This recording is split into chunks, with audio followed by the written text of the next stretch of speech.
Je suis vraiment ravie d'être avec vous pour vous présenter tout le travail qui a été fait, on va dire, sur 2023. Et sans plus attendre, je vais commencer par vous présenter justement les résultats exploratoires de l'étude Bien vivre chez soi, les seniors prennent la parole, donc une étude nationale auprès des 70-75 ans, avec un programme bien chargé. Donc, n'ayez pas peur, comme l'a dit Valérie, tous ces documents vous seront restitués, vous aurez l'ensemble des résultats. Donc, il y a des slides sur lesquels je vais passer plus rapidement. Il y a une séance de restitution, de questions à la fin, de 12h15 à 13h. Donc, n'hésitez pas à écrire vos questions et on pourra y répondre après. Et puis, j'essaierai de faire une petite pause si vraiment il y a des questions très urgentes dès le départ pour bien comprendre cette étude.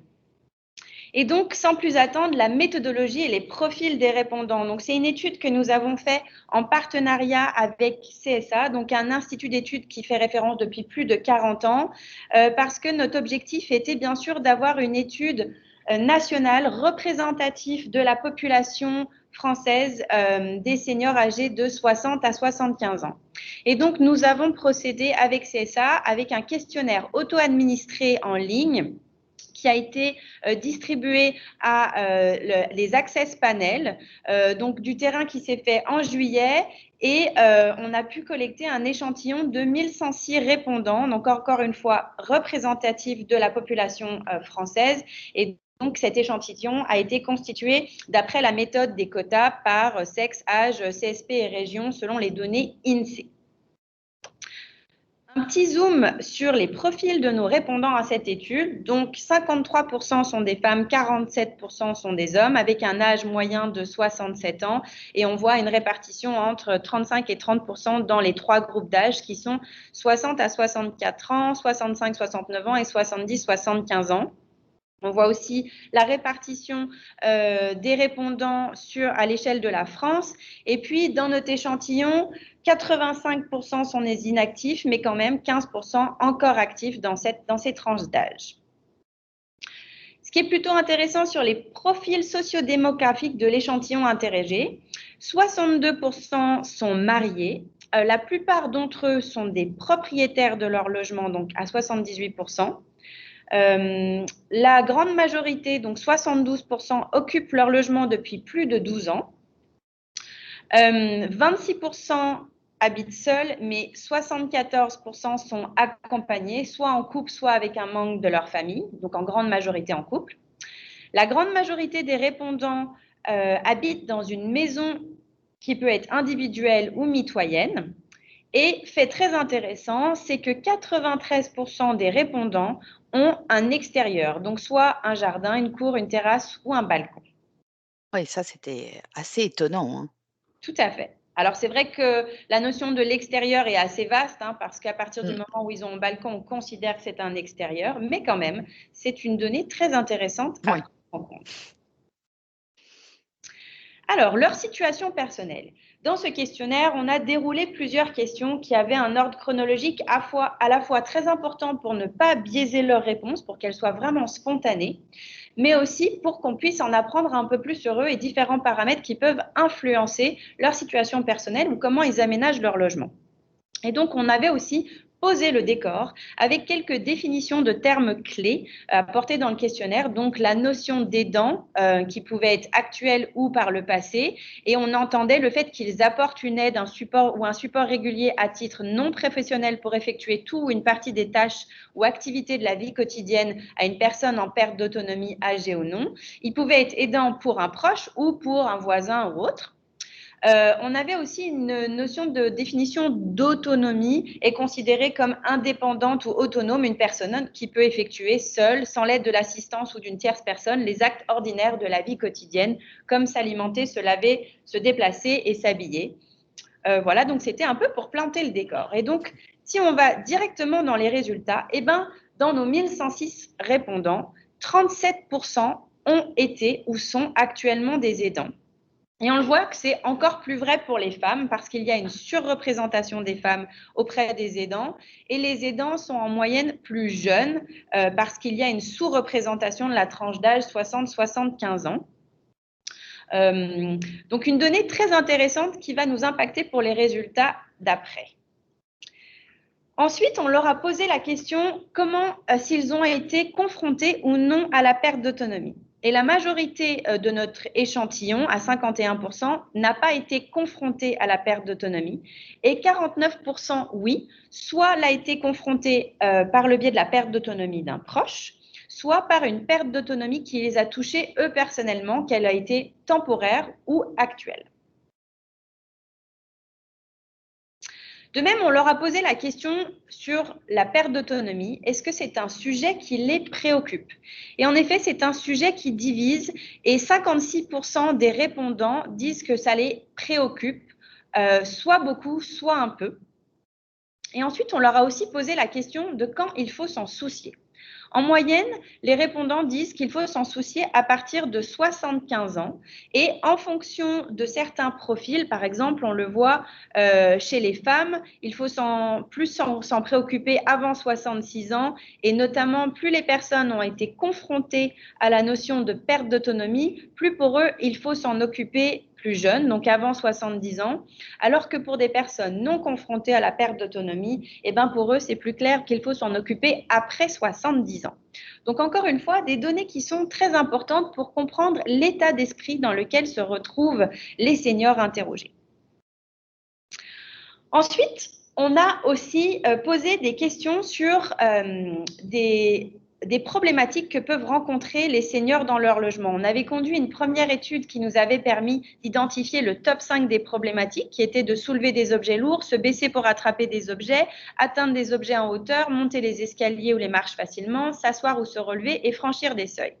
Et on voit que globalement, les 60-75 ans ne soulèvent pas de contraintes fortes à ce jour au sein de leur logement, mais tout de même, dans cette tranche d'âge, si je bascule sur l'autre diapo, il y a quand même 43% d'entre eux qui ont indiqué avoir au moins une problématique liée à l'âge qu'ils rencontrent parfois ou régulièrement. Donc, même s'ils ne disent pas avoir de fortes contraintes, ils commencent à rencontrer certaines problématiques avec en pole position le fait de soulever des objets lourds, suivi par le fait de se baisser pour attraper des objets ou atteindre des objets en hauteur, puis monter les escaliers, puis s'asseoir ou se relever facilement et relever des seuils. Donc, et franchir des seuils, pardon. Donc, vraiment un fait qui est très intéressant pour se projeter dans l'aménagement du logement ou en tout cas leurs problématiques.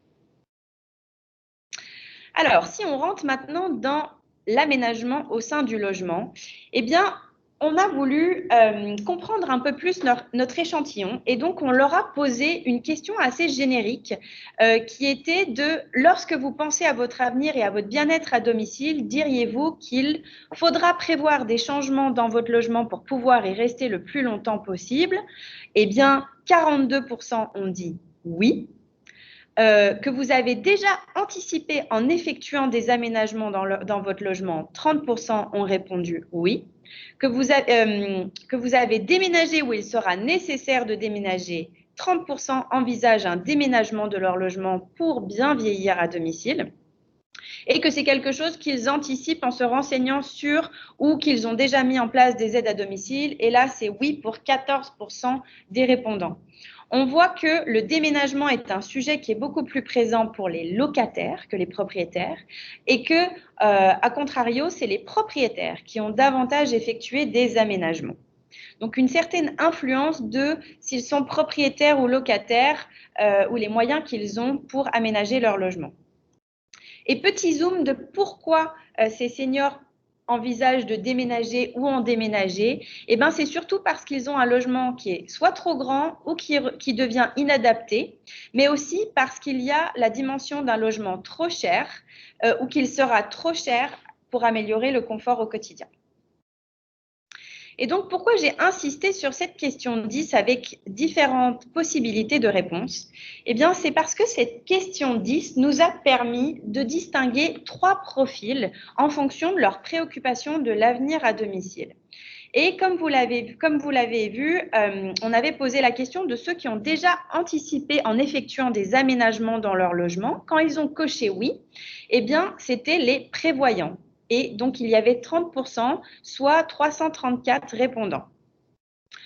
Lorsqu'ils disaient oui, il faudra prévoir des changements dans leur logement, mais qu'ils n'avaient pas encore effectué des aménagements, eh ben, on les a appelés les sensibilisés. Et ils représentent encore une fois 30% de notre échantillon. Et puis finalement, le troisième profil qui se distinguait, c'est ce qu'on a appelé les statu quo. C'est des personnes qui n'ont ni effectué d'aménagement, ni n'en envisagent pour bien vieillir à domicile. Et ils représentent 40% de notre échantillon, donc 440 répondants. Ces profils, il y a différents paramètres qui peuvent influencer et on voit bien que dans les prévoyants, on a une surreprésentation de revenus plus élevés, donc de revenus de plus de 3 500 € par foyer, une surreprésentation des propriétaires, de maisons individuelles et de personnes qui sont en couple. Pour les sensibiliser, il n'y a pas de paramètres vraiment qui ressortent. On voit qu'ils sont ils occupent leur logement depuis plus de 10 ans. Et par contre, pour les statu quo, on voit aussi d'autres éléments qui ressortent. Et donc, c'est bien sûr des revenus plus faibles qui font qu'ils se projettent moins dans les aménagements. C'est une surreprésentation de locataires et de personnes vivant en appartement seules, avec une occupation plus récente dans le logement, plutôt de 2 à 5 ans.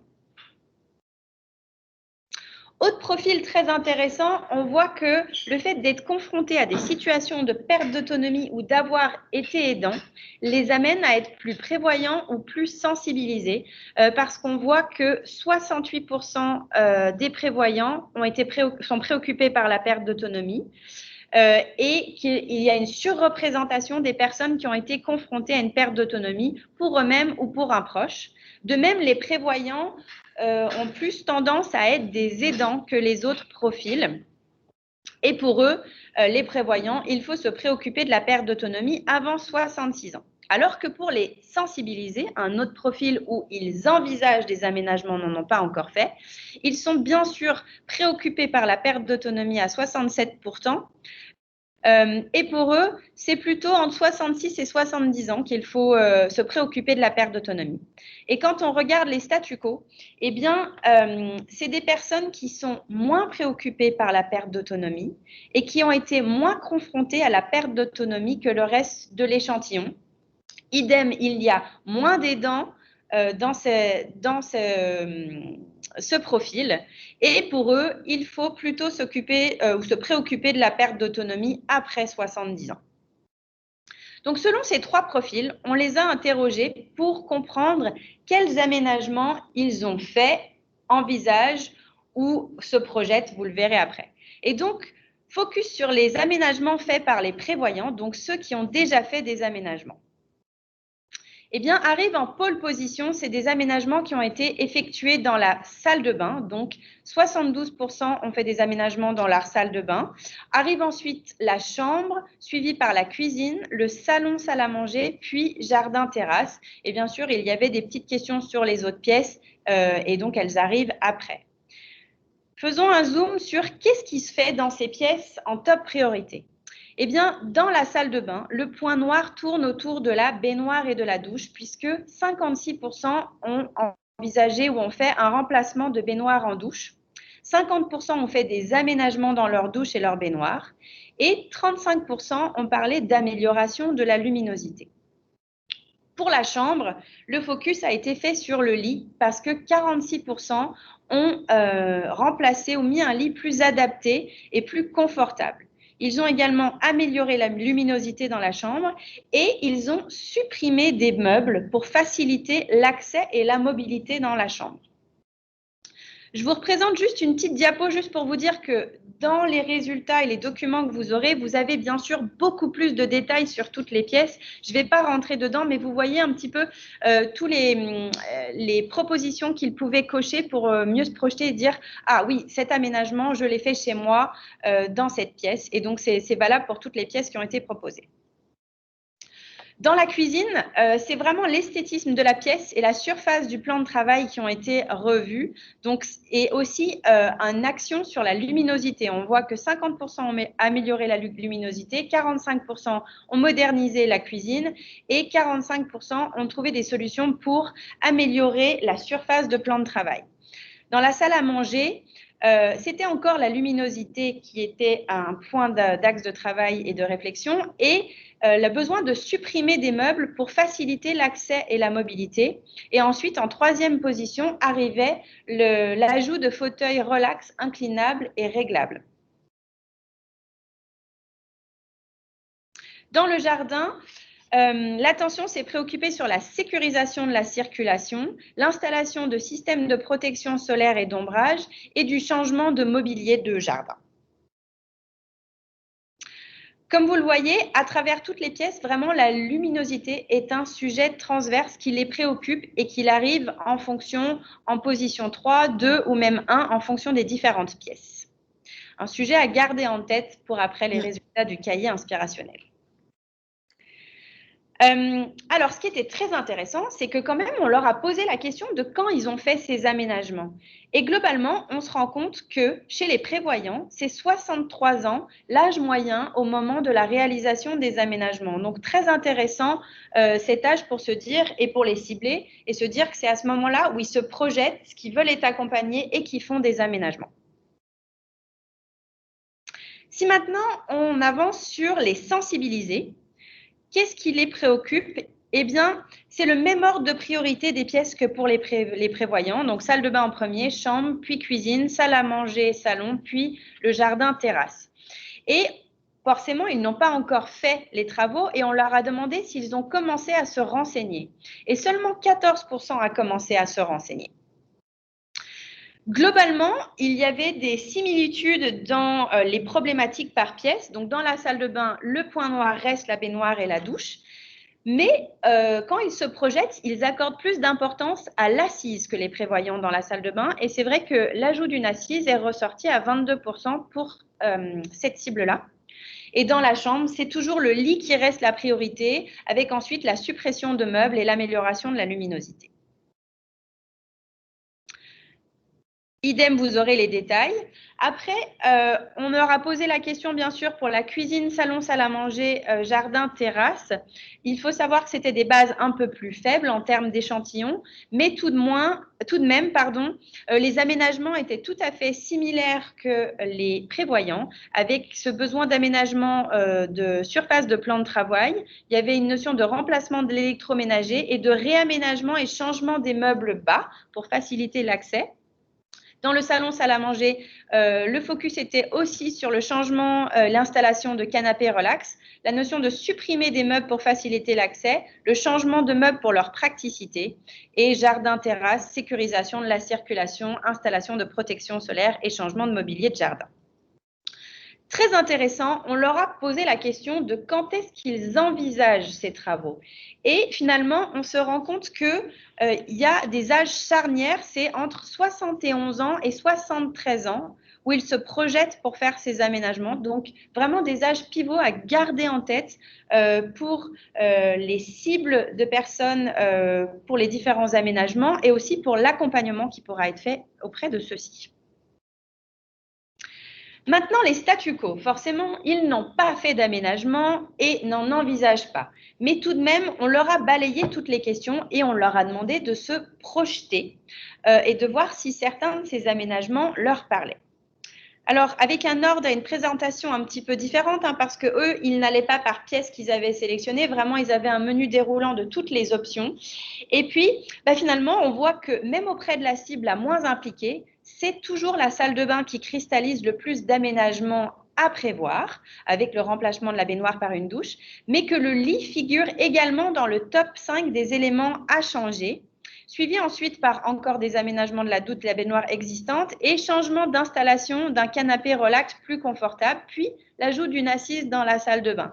Donc vraiment une harmonie, 3 cibles totalement différentes avec des préoccupations sur la perte d'autonomie différentes, mais une uniformité au titre des aménagements qu'ils prévoient, qu'ils envisagent ou qu'ils pensent avoir besoin de faire. Et puis, on voulait voir aussi, on a eu un top 5 des pièces où il n'y avait aucun aménagement futur envisagé. Et donc, c'est bien sûr sur le jardin où il y a le moins d'aménagement, suivi de la cuisine, la chambre et le salon, salle à manger et salle de bain. Et donc, finalement, on voit bien que le même ordre de priorité des pièces est respecté que pour les autres cibles. Alors, les attentes et démarches, très important aussi. Comme je vous disais dès le départ, on a eu un ordre vraiment calculé des questions dans le questionnaire pour ne pas les biaiser. Et avant de leur dérouler tous les aménagements qu'ils avaient envisagés ou pouvaient faire chez eux, on leur a posé une question ouverte qui était de comprendre s'ils ont spontanément apporté ou aménagé leur logement ou vu des choses qui leur permettraient d'aménager leur logement. Donc cette question était non biaisée et on voit que spontanément, les installations de la salle de bain restent les premiers éléments à l'esprit pour planifier l'amélioration et faciliter sa vie quotidienne, ainsi que la gestion des étages qui est importante. Donc, soit la notion d'accès ou la notion de mettre les commodités ou tous les éléments les plus importants pour la vie quotidienne au rez-de-chaussée.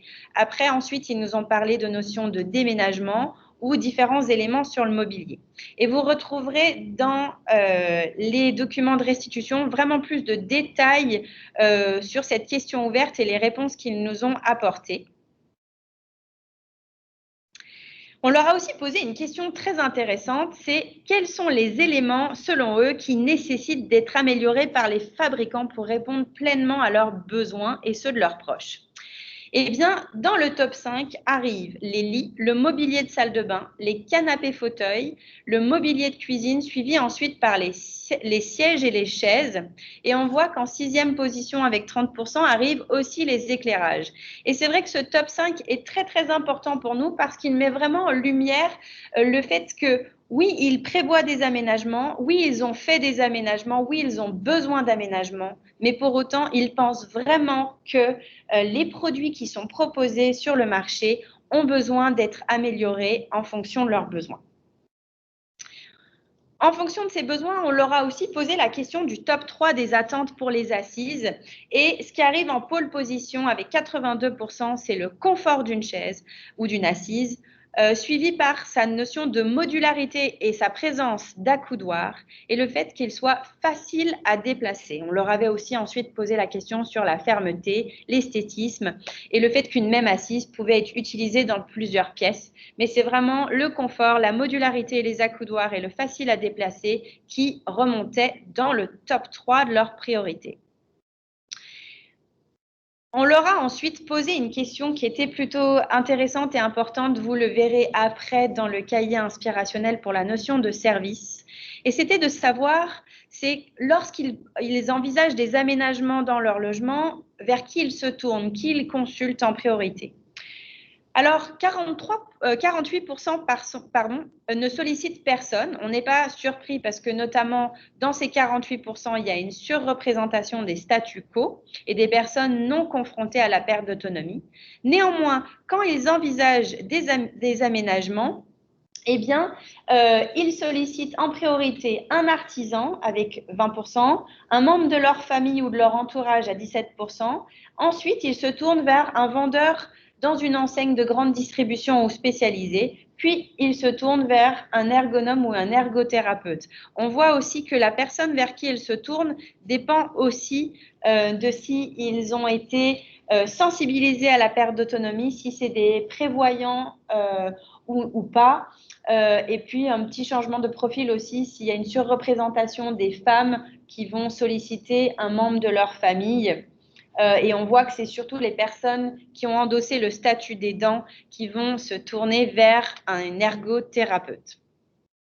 Voilà, j'ai essayé de tenir le temps pour cette première partie sur des éléments très riches de cette étude. J'en profite pour faire un tout petit temps de pause si vous avez déjà des premières questions, ce qui me permet aussi de m'hydrater rapidement avant de passer sur la suite. Un grand merci Kathleen. Oui, on vous invite à poser vos questions. Est-ce que vous avez des sujets que vous souhaitez, creuser? Est-ce que vous avez des interrogations? En tout cas, Jean, je profite de ce petit moment de pause pour remercier l'ensemble des industriels qui ont participé au comité de pilotage pour pouvoir construire et co-construire ce beau projet d'étude qui se déroule sur 3 ans. Je vois que Pascal de Leroy-Merlin Sources souhaite intervenir. Allez-y, Pascal, je vous en prie. Merci beaucoup Valérie, merci Kathleen pour cette très belle présentation et puis surtout pour ce beau travail d'étude. Moi, je suis très sensible au fait que ça met en lumière de manière chiffrée, ça donne de la data sur ce qu'on a observé, nous, sur 2 recherches. La première qui était le logement du bien vieillir à Dax, où on avait, dans une expérimentation avec AG2R La Mondiale, essayé de proposer à de jeunes retraités, curistes, se préoccupant de leur confort et de leur santé corporelle, un certain nombre d'aménagements de base pour l'entrée dans le vieillissement, et c'est exactement ça qu'ils ont apprécié aussi. Ils ont apprécié, ils ont découvert ces retraités qui ont profité de cet appartement pendant 2 ans. Ils ont découvert d'une part la douche à l'italienne, que beaucoup d'entre eux ne connaissaient pas ou qui était trop compliqué à mettre en œuvre chez eux, notamment en maison individuelle. Et puis, ils ont découvert aussi le confort du lit adapté. Et donc, je trouve que ça recoupe exactement vos résultats d'études, et ça, c'est vraiment intéressant. La deuxième recherche qu'on a menée avec Mélissa Stipetti sur la question de l'aménagement du logement dans des jeunes retraités recoupe aussi en partie votre approche, en sachant que nous, ce qu'on avait observé sur un échantillon qualitatif, c'est que ces jeunes retraités sont très attentifs. Évidemment, on le sait tous, au refus de la stigmatisation et aussi au moment où ils ont à trier leur maison, à libérer des espaces pour pouvoir les réaménager. Ils ont à conserver des choses de leur passé et à intégrer de la modernité. Donc, ils avaient à la fois une attente de confort, mais aussi une attente de modernité qui est souvent poussée par les enfants et les petits-enfants. Oui, absolument. Et puis peut-être troisième élément, dans une thèse qu'a soutenue Fanny Augier il y a quelques années sous la direction de Vincent Karadec, on a appris, nous, à distinguer aménagement et adaptation. Les aménagements, ce sont les choses qu'on décide soi-même tout au long de son existence. C'est-à-dire on se les auto-prescrit, on choisit et on a envie de choses belles, on a envie de choses agréables.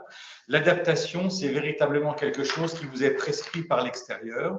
Vos enfants qui s'inquiètent pour vous, un ergothérapeute, voire même parfois un artisan. Et cette prescription de l'extérieur, elle vient souvent, pour beaucoup de ces personnes vieillissantes, elle vient dire quelque chose d'une forme de stigmatisation et c'est là où ça coince. Et puis j'en terminerai là parce que j'ai déjà été trop long. Évidemment, la lumière, ça c'est formidable que vous donniez autant de dimensions à ça. Nous, on parle moins de luminosité que de questions d'éclairage naturel, éclairage artificiel, à un moment où on commence à perdre un petit peu la vue. Et là, je pense qu'on ne connaît pas assez les ergothérapeutes basse vision en France pour pouvoir accompagner les personnes dans leur logement. Merci à vous. Merci Pascal, merci beaucoup. Je vais laisser la parole à Thomas. Bienvenue Thomas. Bonjour Valérie. Merci d'être avec nous aujourd'hui. J'espère que ça va bien. Vous souhaitiez intervenir, dites-moi. Moi, je me pose des questions autour du lit de la chambre, évidemment. Quand il parle de changement du lit, est-ce qu'il s'attache davantage au sujet du matelas ou au sujet de l'ensemble du lit, tête de lit, cadre de lit, esthétique? C'est 2 sujets très différents. Et de quoi il parle dans ce cas-là? C'est vrai qu'on va pouvoir développer toute cette question avec le cahier inspirationnel. Alors, je ne sais pas si on dévoile tout de suite, parce que là, vraiment, on a été dans le détail et on a vraiment des schémas. Donc, je laisse Catherine répondre sur cette question parce que ça va être passionnant. On va rentrer vraiment dans le vif et dans la concrétisation des demandes d'évolution et d'optimisation des produits. Donc j'imagine Valérie, si tu demandes ce que ça veut dire du plus confortable et du plus adapté, on aura également la réponse dans les éléments à suivre. Absolument. Super. Donc j'ai fait un bon teasing pour la suite. Absolument, bravo, merci. Parfait le teasing. Oui, je vois le temps qui passe et il y a peut-être d'autres questions, mais encore une fois, on a vraiment un temps de réponse aux questions après qui est vraiment dédié. Et là, c'était vraiment pour déjà laisser le temps de quelques questions. Donc, je ne sais pas s'il en restait une ou deux très urgentes. mais je vois pas d'autres mains levées. Et sinon, donc, je vous propose de basculer sur la présentation justement de ce cahier inspirationnel qui est en fait la suite et qui rebondit sur ces résultats d'études qui étaient bien sûr quantitatifs et très riches, mais on a voulu comprendre un peu plus en détail ces différents éléments parce qu'on nous parle du top 5 des priorités des éléments à changer, mais qu'est-ce que ça veut dire pour eux? Et donc, ce cahier inspirationnel, eh bien, je vais vous présenter sa méthodologie et ses inspirations par thématique qui sont bien sûr dans le même ordre de priorité que le top 5 des priorités des aménagements à améliorer par les fabricants selon les seniors. Et donc, ce cahier inspirationnel, juste aussi pour introduire Kids et Guillaume Imbert qui est avec nous, qui pourra peut-être me compléter dans cette présentation et qui sera aussi là pour répondre à vos questions. Voilà, pardon, il y avait un petit délai de latence quand je transitionnais les diapos. Donc, ce cahier inspirationnel, comment a-t-il été créé? Eh bien, il a été bien sûr créé en s'appuyant des résultats des 2 études, donc celle qu'on vient de vous présenter et celle qui a été faite l'année dernière aussi, qui nous a apporté vraiment des éléments très pertinents pour comprendre les problématiques des seniors et leur désir d'aménagement. Et encore, merci Pascal pour cette différenciation en effet entre le terme aménagement et adaptation.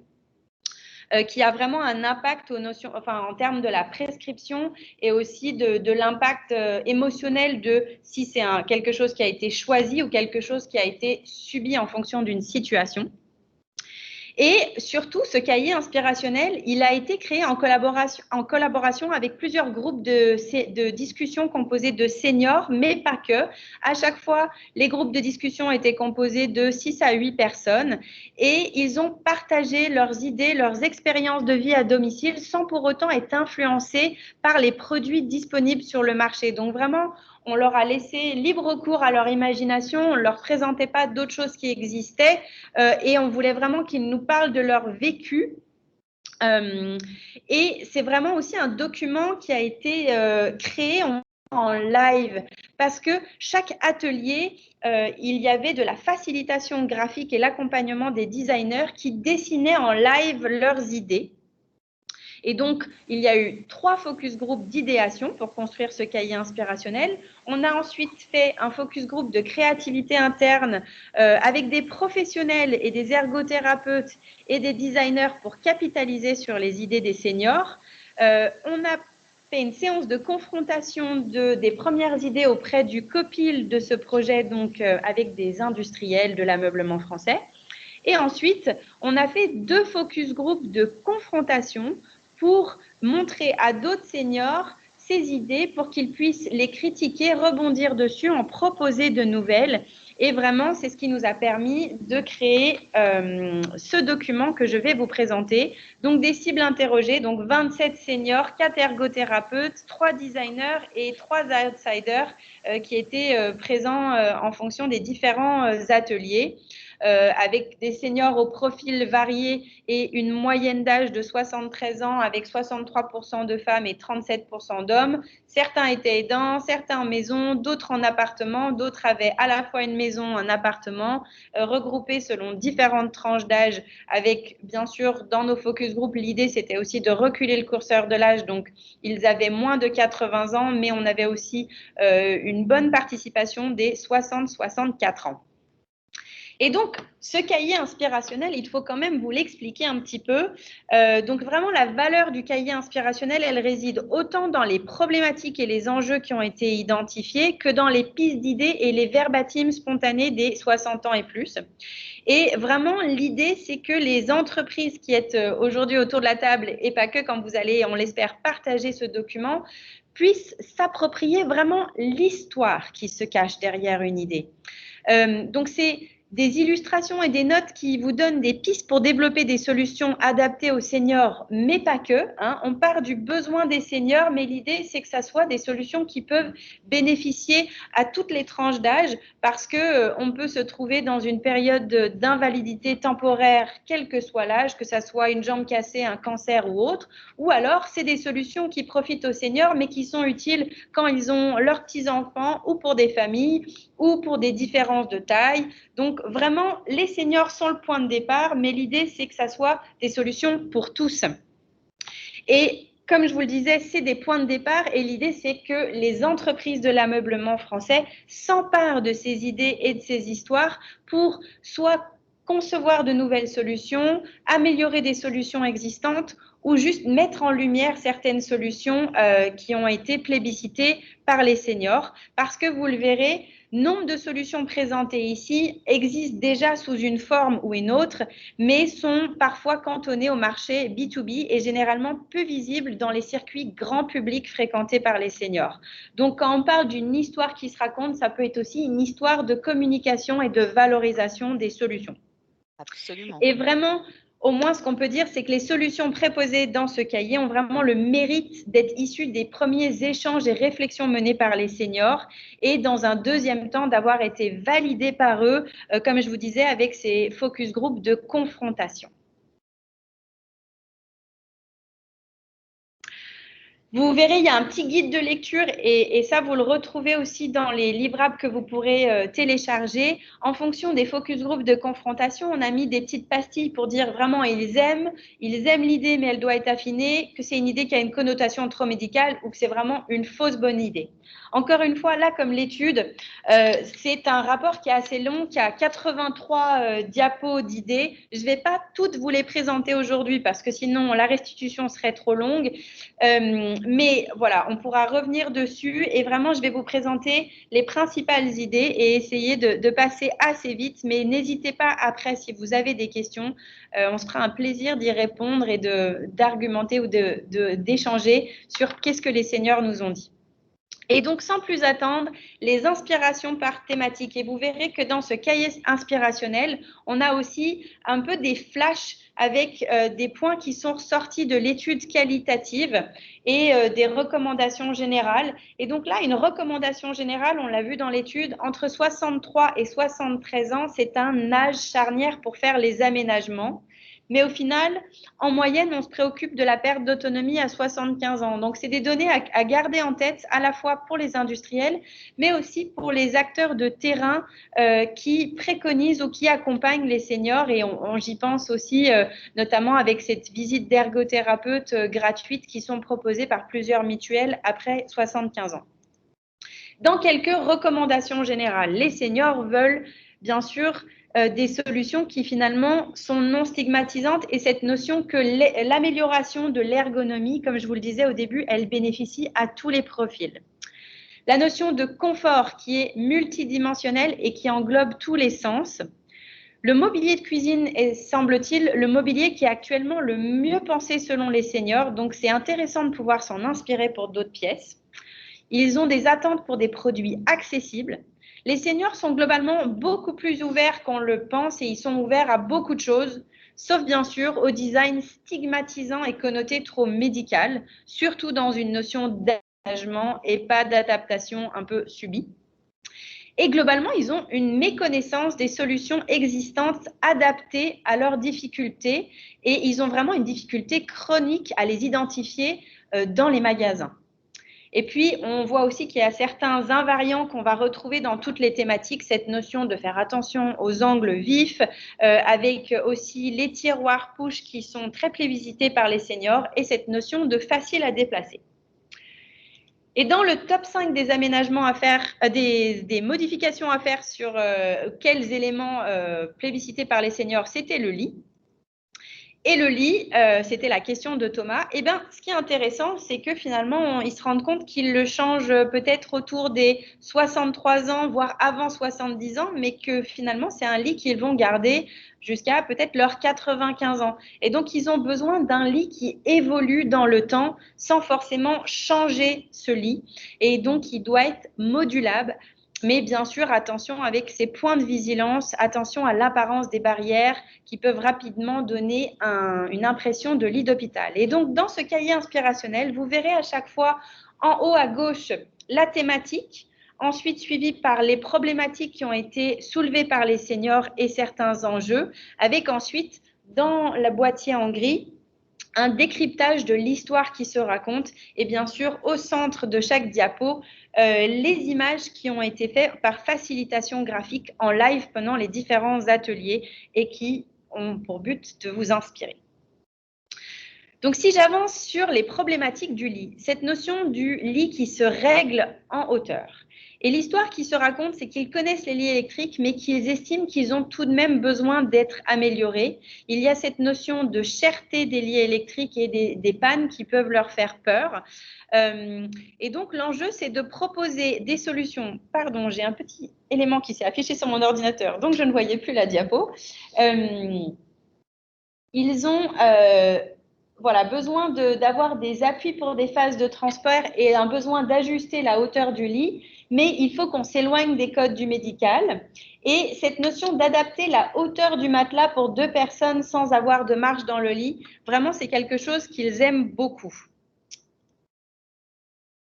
Donc, dans les lits, il y avait différents éléments sur la notion de confort, sur le matelas et différents points. C'est vrai que pour répondre à la question de Thomas,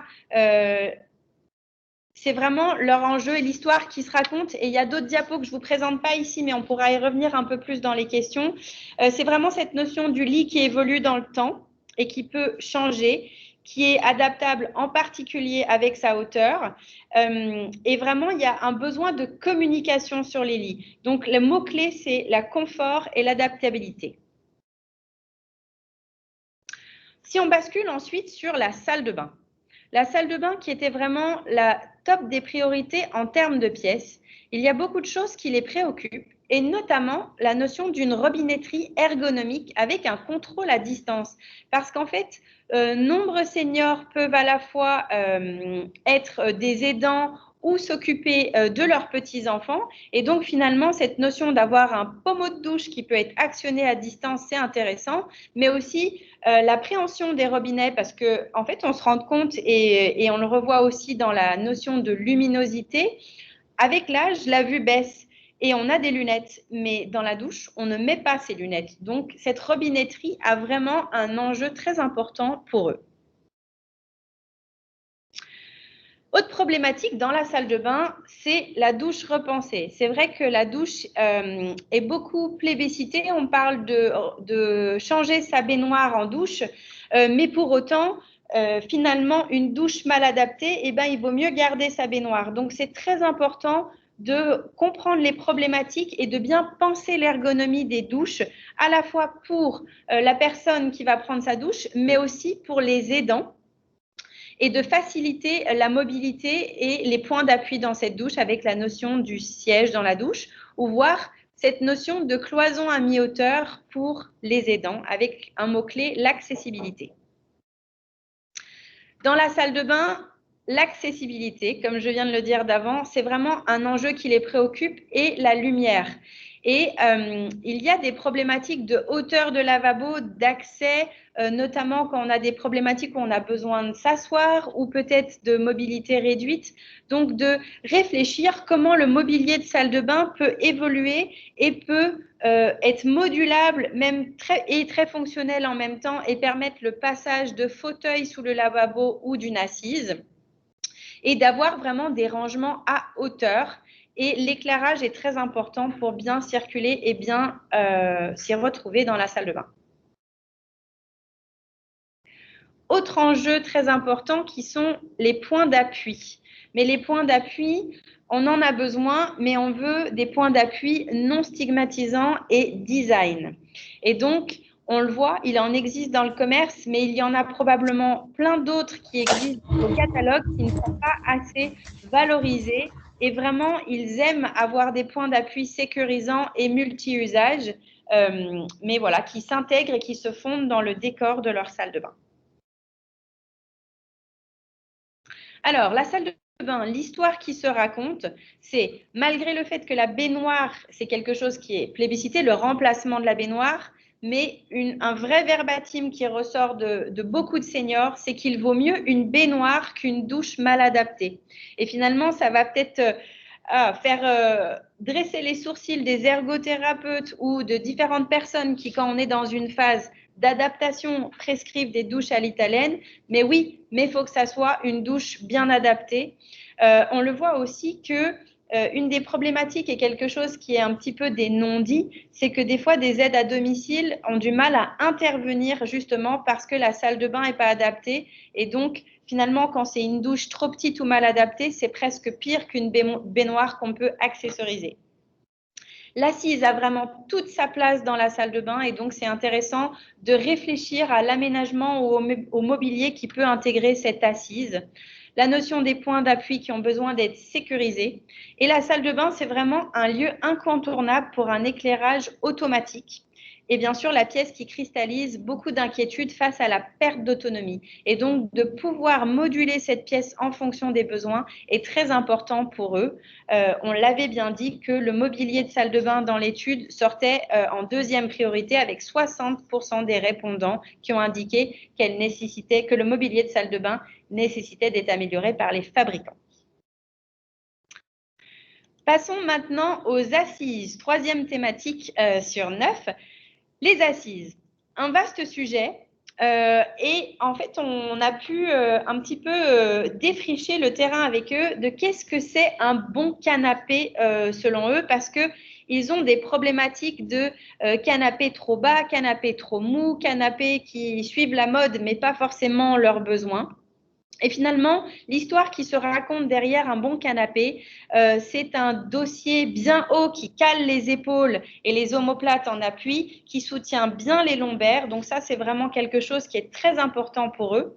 Et que, un peu comme la douche et la baignoire, au final, ils vont préférer s'asseoir sur une chaise que sur un mauvais canapé. Et ils vont avoir une préférence pour une assise ferme avec un accueil moelleux pour le confort, mais vraiment globalement ferme parce que la fermeté, c'est ce qui va faciliter leur relevage. Et idem, des points de vigilance sur les accoudoirs. Les accoudoirs, on l'a vu dans le top 3 des priorités des assises, c'est important pour eux, mais il faut des accoudoirs qui sont assez épais et assez souples pour avoir une bonne emprise au moment de s'asseoir ou de se relever. La notion de pouvoir se reposer les jambes, ils aiment beaucoup. Donc, cet accoudoir… Je me permets, pardon, Catherine, d'apporter une petite précision sur laquelle ils sont beaucoup revenus. C'est la question des dimensions aussi du canapé, dimensions de l'assise et du dossier dont tu as parlé. Beaucoup ont du mal à trouver un canapé adapté à leur situation à cause des profondeurs d'assises qui sont de plus en plus grandes et qui ne leur correspondent plus. Donc ça, c'était souvent un critère d'exclusion de pas mal de canapés qui, pour autant, leur plaisaient en termes de style, etc. Ces assises très profondes qui ne leur permettent pas de se relever facilement, en fait. Absolument, voilà. C'est vrai. Tout à fait. Merci, Guillaume. Je t'en prie. En effet. Et donc, avec ces formats et ces hauteurs d'assises, certains nous disaient, ça fait 1 an que je cherche un canapé et ils se résolvent. En fait, finalement, ils abandonnent l'achat d'un canapé. L'idée, parce qu'ils ne trouvent pas ce qu'il faut. Et finalement, le canapé vieillissant, tout mou, il reste finalement mieux que ce qu'ils peuvent trouver dans le commerce. Donc, ils ne passent pas à l'acte d'achat. Et donc, pour basculer sur la prochaine diapo, l'accoudoir. L'accoudoir est vraiment plébiscité et cette notion potentiellement d'avoir un accoudoir au milieu du canapé. L'idée qu'ils nous ont proposée, c'est un accoudoir comme au cinéma ou comme dans les voitures. Pourquoi pas un accoudoir multifonction où on peut mettre un verre, un gobelet parce que on va souvent sur le canapé pour boire le thé ou boire un verre avec des amis. Mais au moment de se relever, si on a le verre dans la main, c'est compliqué. Donc, cette notion de faciliter les transferts, c'est quelque chose qui est très important et très intéressant pour eux, pour les canapés. Voilà. Donc, c'est peut-être des options où on a vu qu'elles existent sur le marché, mais elles ne sont pas du tout connues. Et de bien faire attention à créer des appuis intégrés, mais aux bons endroits pour qu'ils ne perturbent pas l'assise et le confort dans le dos. Et donc, ils pourraient potentiellement intégrer d'autres fonctions. Et ces petits seniors, ils ont été quand même très créatifs aussi parce qu'on a parlé du confort thermique. C'est vrai que le réchauffement climatique est un sujet. On le voit qu'en été, il fait quand même très chaud et qu'ils sont obligés de baisser les volets pour garder de la fraîcheur, ce qui leur fait à la fois perdre de la luminosité, mais qu'ils se mettent quand même bien dans leur canapé en été. Mais le problème, c'est que des canapés en cuir, ça colle et c'est chaud. Donc finalement, ils se sont dit, pourquoi pas, pareil, similaire aux voitures, cette notion d'avoir un canapé réfrigérant ou chauffant pour l'hiver, parce que c'est aussi très agréable pour le confort du dos d'avoir le canapé chauffant. Donc c'était une touche de créativité des seniors sur les canapés. Autre point très important pour les canapés, c'est la notion de pouvoir échanger. Parce que souvent, en fait, ils ne sont pas tout seuls assis sur le canapé et ils préfèrent prendre une chaise parce que quand ils sont sur le canapé, ils ont du mal à se tourner pour parler avec la personne qui est à côté.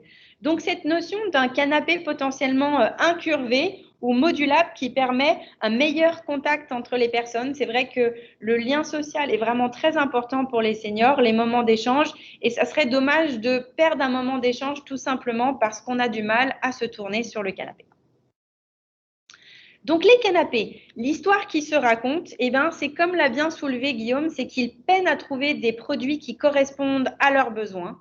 La mode actuelle des canapés trop bas, trop mous, trop profonds les font reporter leur projet de changement de canapé, leur projet d'achat. Il y a cette notion que finalement, ils préfèrent s'asseoir sur une chaise plutôt qu'un mauvais canapé. Le confort, par contre, sans compromis de l'esthétique. Et arrivé à un certain âge, finalement, on ne veut pas forcément changer son canapé. Il voudrait peut-être simplement pouvoir remplacer les coussins. Donc, pourquoi pas envisager sur le marché des canapés avec des pièces changeables qui puissent évoluer en fonction de on va dire, leurs envies d'esthétique ou juste raffermir les coussins tout en gardant le reste du canapé.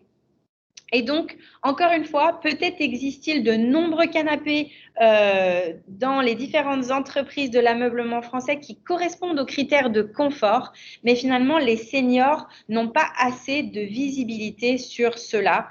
Et vraiment, les canapés et les fauteuils représentent la troisième priorité pour eux, des éléments qui doivent être améliorés par les fabricants avec une attente majeure en termes de confort, modularité et présence d'accoudoirs.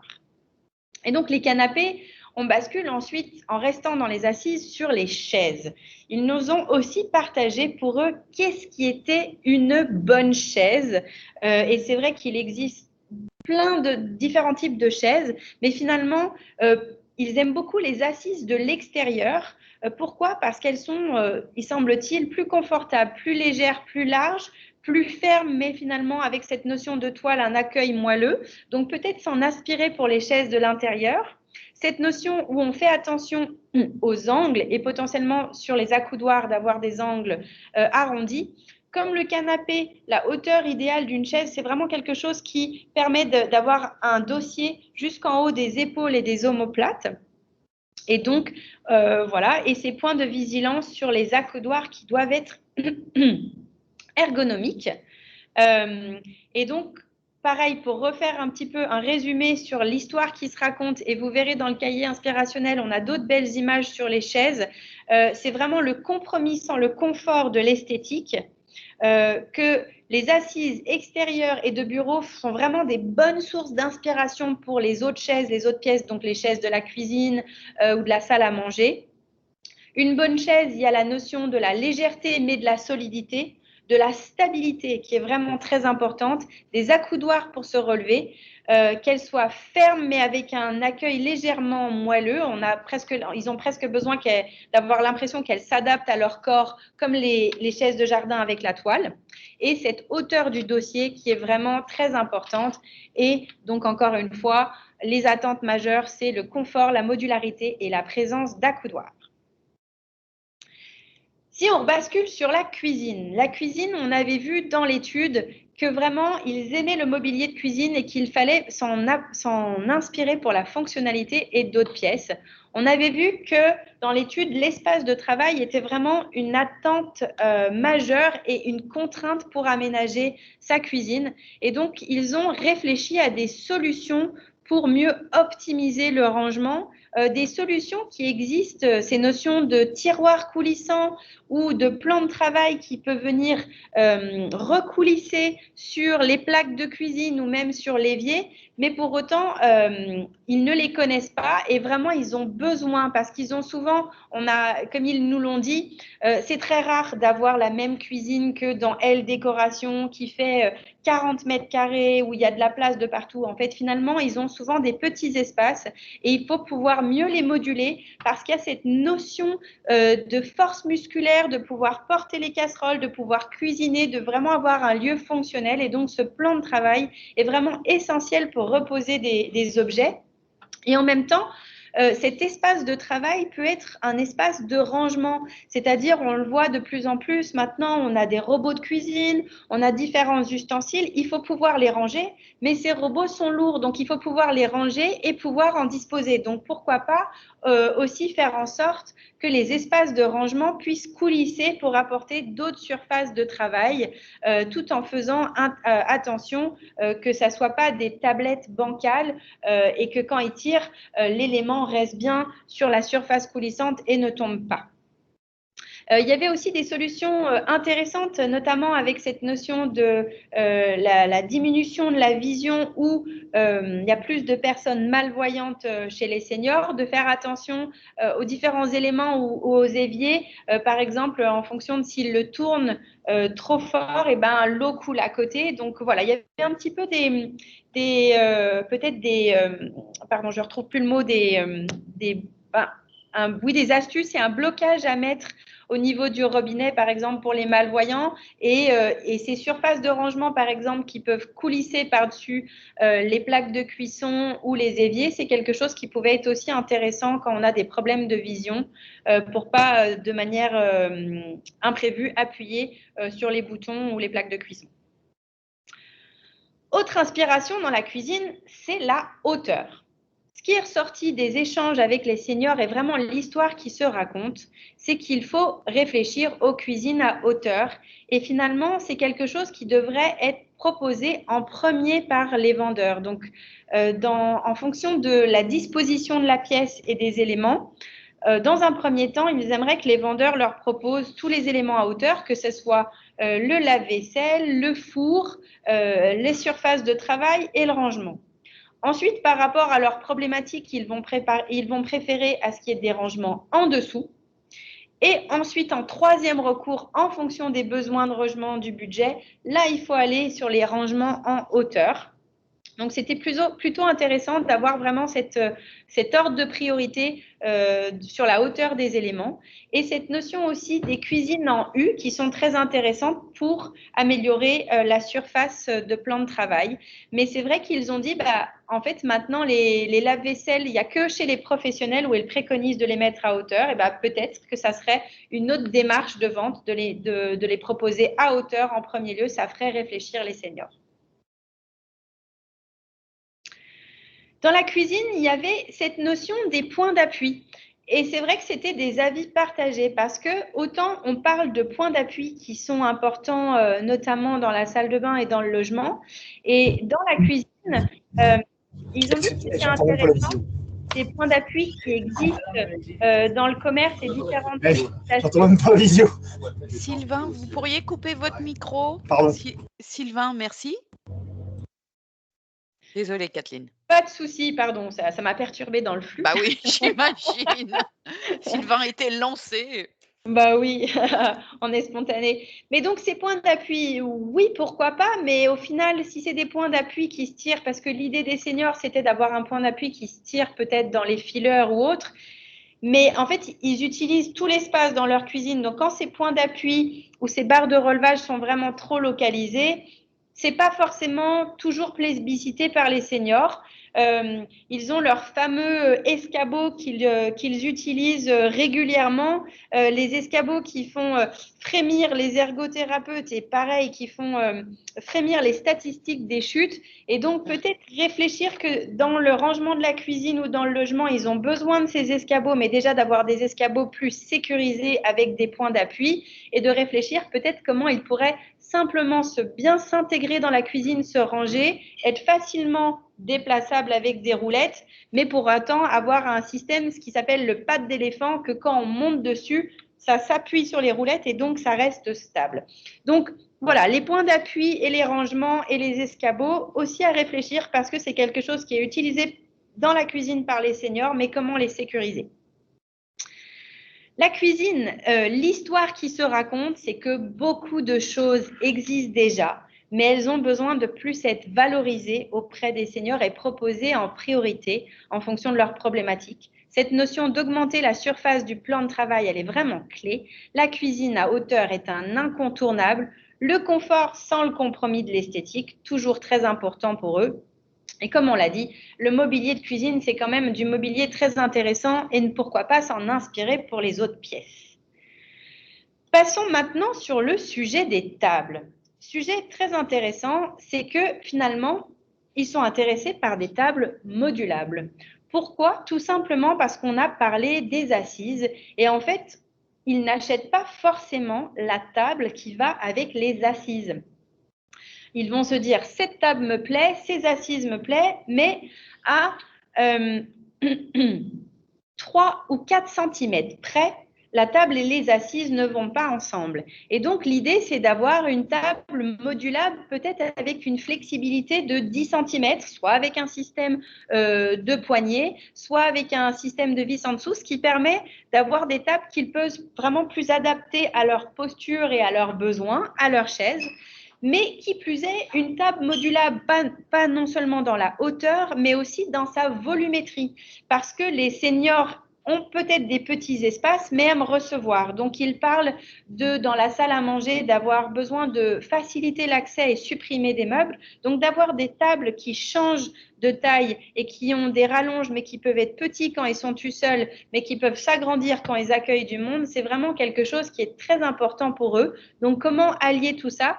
On sait qu'il existe beaucoup de choses dans le commerce avec des tables très modulables. Ils l'ont d'ailleurs souligné qu'il existe pas mal de tables, mais à quelques petits détails près, notamment avec ce réglage de l'installation, de la hauteur à l'installation, ça serait vraiment très intéressant. Et puis, il y avait un peu un débat sur les pieds, le pied central ou les pieds de chaque côté, parce que vraiment, ils ont bien besoin de s'asseoir correctement à la table et que la chaise puisse bien s'emboîter dessous.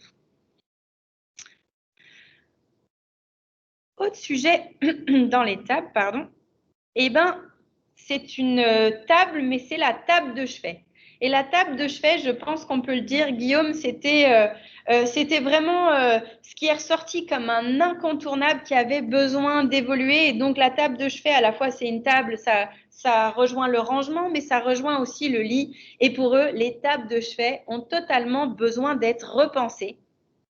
Parce qu'actuellement, il y a un manque de place, elles sont souvent trop basses ou trop hautes par rapport au lit, il y a des choses qui ressemblent à des desserts d'hôpital qui peuvent être très intéressants, mais finalement, c'est stigmatisant, c'est pas ce dont ils ont besoin. Et puis finalement, maintenant, sur la table de nuit, avec les nouvelles technologies, on met beaucoup de choses, mais pas que les nouvelles technologies. Hein. Finalement, ils se retrouvent à mettre leur smartphone qui branche, la machine apnée du sommeil, les lunettes, le livre. Donc, comment allier tous ces éléments-là? Eh bien, ce qu'ils ont pensé, eux, c'est de repenser la table de chevet à la fois en y intégrant des prises et en ayant, pareil, des surfaces de rangement évolutives en fonction du besoin, donc quelque chose qui peut s'agrandir ou se diminuer en fonction de l'espace dans la pièce, et notamment cette notion de tiroir qui ne s'ouvre pas en vertical, mais qui peuvent se tourner parce que finalement, quand on est sur le lit, on l'a dit sur le canapé, on a du mal à se tourner, mais c'est le même problème pour ouvrir son tiroir de table de chevet. Donc, si le tiroir s'ouvre en rotation, beaucoup plus intéressant pour eux et pour faciliter le rangement.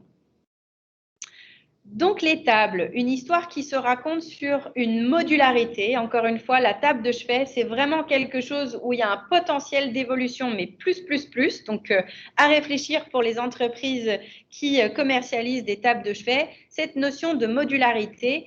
Et les tables sont potentiellement un lieu ou du mobilier où on peut intégrer des prises, un peu comme c'est le cas dans les cuisines ou pour les bureaux. Et justement, je bascule et je m'excuse, hein, on a beaucoup de sujets à couvrir, donc j'avance vite, mais vous aurez vraiment le temps de poser vos questions après. Je vois qu'il y a des questions qui ont été notées, on les garde en tête et on vous y répond tout de suite après. Donc, pour basculer sur les prises et les lumières. Comme on l'a vu, les prises au bon endroit, ce n'est pas évident. En fait, les prises représentent vraiment une problématique pour les seniors pour se baisser, pour les brancher. Jusqu'à présent, les prises avaient été conçues, en tout cas dans les anciens logements, très basses et peu nombreuses. Alors, c'est vrai que dans les nouveaux logements ou quand les personnes ont la possibilité de déménager, il y a des nouvelles normes pour des prises, il y a plus de prises, des prises à hauteur. Mais vraiment, il y a un infime pourcentage des seniors qui ont la possibilité de déménager.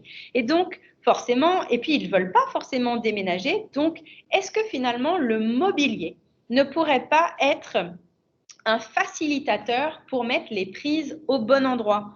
Pareil, le mobilier, que ce soit des tables de chevet, du mobilier de cuisine, du mobilier de bureau, que ce soit dans le salon, des fois, on se retrouve à les mettre devant les prises. Donc, en fait, le mobilier, c'est un moyen de rehausser les prises, d'ajouter des prises, de mettre les prises en hauteur quand on pense pour les seniors, mais aussi pour éviter que les enfants mettent les doigts dans les prises parce qu'ils sont cachés sur le mobilier. C'est peut-être aussi un endroit pour remettre un interrupteur, si on le pense, sur la table de chevet. Donc vraiment, il y a une réflexion à avoir pour se dire que le mobilier et les prises peuvent vraiment faire un joli package pour améliorer l'aménagement de son logement. Donc, c'est ce que je vous disais, l'histoire qui se raconte, c'est le mobilier, c'est un moyen de ramener les prises à la bonne hauteur, mais il y a aussi cette notion des éclairages, que le mobilier peut être une source d'éclairage. Si on le pense aussi, et là vous le voyez peut-être pas sur cette image, les réveils nocturnes où on parlait, la salle de bain peut être un lieu incontournable pour un allumage automatique. Eh bien, réfléchir comment l'intégrer dans le mobilier de salle de bain avec cet interrupteur automatique, mais aussi pour les tables de chevet, par exemple. Donc, c'est très intéressant et de réfléchir comment le mobilier pourrait être utilisé pour placer des interrupteurs à des endroits stratégiques et un moyen de pallier à leur mauvais positionnement dans des logements vieillissants. Si je bascule sur les rangements. Pour les rangements, encore une fois, comme la cuisine, il faut privilégier des rangements à hauteur et fonctionnels parce qu'avec cette notion que c'est difficile d'aller chercher des objets trop haut ou trop bas, pourquoi pas des seniors se disaient des mobiliers évolutifs qui peuvent changer de hauteur en fonction du besoin, que ce soit un système très sophistiqué qui peut être électrique et qui peut évoluer en fonction de la journée, ou que ça soit la façon dont le mobilier est posé et qu'il y a un système où sa hauteur peut être légèrement modulée, mais tout en gardant en tête que les seniors ont quand même besoin de rangement à différents endroits de la maison. Alors, on a vu dans l'étude qu'ils voulaient supprimer à la fois du mobilier. Donc, c'est pour ça aussi que ces rangements doivent vraiment être optimisés, ergonomiques, pratiques. Cette notion que c'est vraiment les tiroirs push qui sont plébiscités plutôt que des tiroirs avec des poignées, parce que la poignée, au même titre que les angles, c'est un élément dans lequel on peut se heurter, s'accrocher. En même temps, il y a cette notion de faciliter la circulation et le déplacement. Mais ces seniors, ces jeunes seniors encore actifs pour certains, que ce soit dans des associations ou qui sont encore en activité, il faut faciliter le ménage. Donc, il faut vraiment réfléchir à comment sont conçus les meubles. Soit ils doivent être assez hauts pour qu'ils puissent passer l'aspirateur ou le balai en dessous, soit vraiment posé au sol. Et c'est quelque chose vraiment dont ils ont besoin. Pareil, quand ils pensent dans la cuisine, ces meubles en hauteur, des fois, peuvent être des nids à poussière. Donc voilà, quelque chose qui est important pour eux dans cette notion d'ergonomie, ménage et rangement.